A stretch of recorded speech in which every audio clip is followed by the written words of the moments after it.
Ever wanted a speaker system that looks cool and sounds great? The Logitech G560 Lightsync promises exactly that, a 2.1 RGB gaming speaker with DTS, ultra surround sound. But here's what surprised me. After months of testing, I found a list of problems that could make you regret this purchase.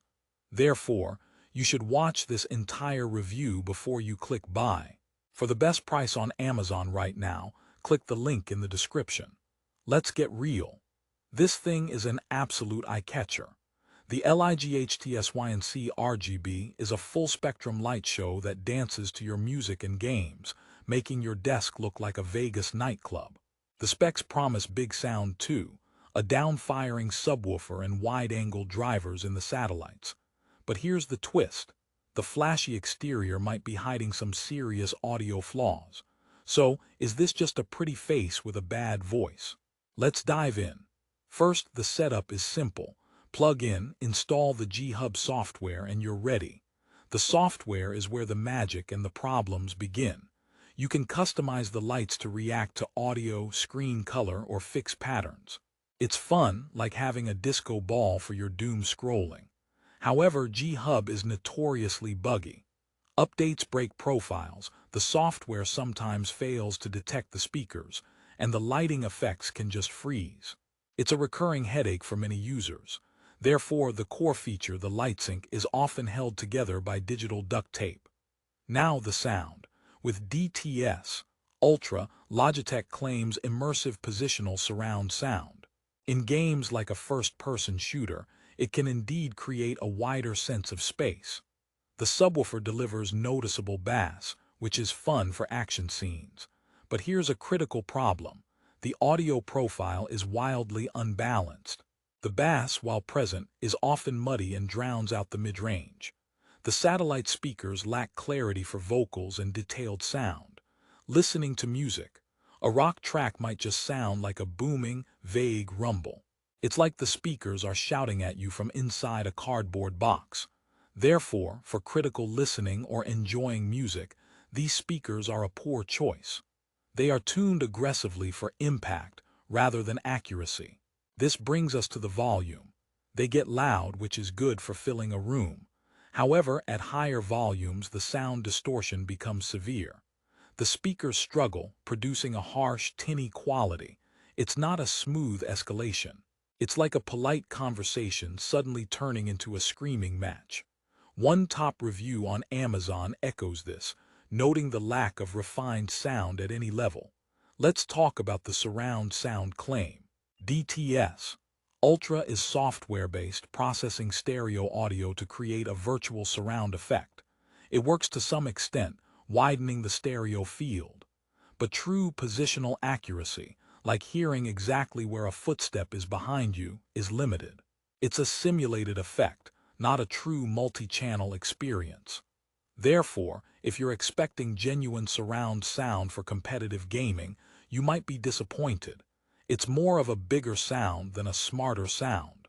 It's like your audio is wearing a fake mustache and pretending to be someone else. Now, the lighting. It's the star of the show. Reacting to in-game action or your music is visually stunning. It syncs with popular games and can even match colors on your screen. But there's a catch. It's a massive resource hog. Running the Lightsync software can impact system performance, especially on mid-tier PCs. For gaming, you might trade a few frames for your light show. Therefore, you're literally paying a performance tax for these lights. Is that a good trade? Only if you think FPS stands for fancy pretty slideshow. Another issue is build and design. The satellites are compact and look sleek. The subwoofer is a large, heavy box. However, the construction feels a bit cheap. The satellite stands are not very sturdy, and the overall materials don't feel premium for the price point. It's a plastic fantastic party that might not last through too many moves. Therefore, longevity could be a question. Let's consider connectivity. It offers USB and Bluetooth input, which is flexible. But the USB audio is often reported to have a slight delay or sync issue with the lighting effects.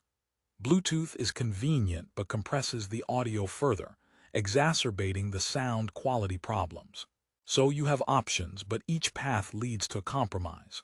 After all these problems, is there any good news?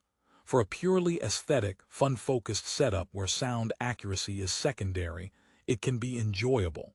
The RGB integration is unmatched by other desktop speakers, but for the price, you expect both looks and performance. Therefore, the G560 feels like a half-baked product. It's a speaker system that prioritizes the wow factor over the listen factor. How does it compare? Against a decent pair of studio monitors or even a good gaming headset, the G560 loses in audio fidelity. Its unique selling point is the RGB ecosystem.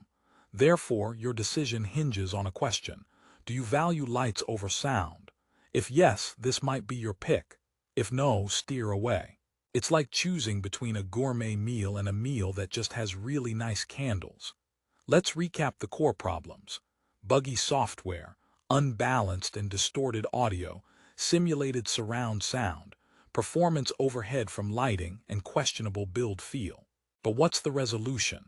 If you've already bought them, tweaking the EQ and G-Hub can slightly improve the sound. Lower the bass, boost the mids, and never max out the volume. Therefore, you can mitigate but not fix the issues. For prospective buyers, my honest advice is to look at alternatives unless RGB is your non-negotiable top priority. There are better-sounding 2.1 systems for similar money that won't give you software headaches. In conclusion, the Logitech G560 Lightsync is a product of compromise. It shines in visual spectacle but fails in acoustic performance. It's a party guest who looks amazing but has a terrible voice and keeps crashing the music system. Therefore, don't buy the Logitech G560 Lightsync if you care about sound quality. Consider it only if you want a desktop light show with incidental audio. For everyone else, there are better paths to great sound. And for the best price on Amazon, if you're still curious, check the link in the description. Thanks for watching.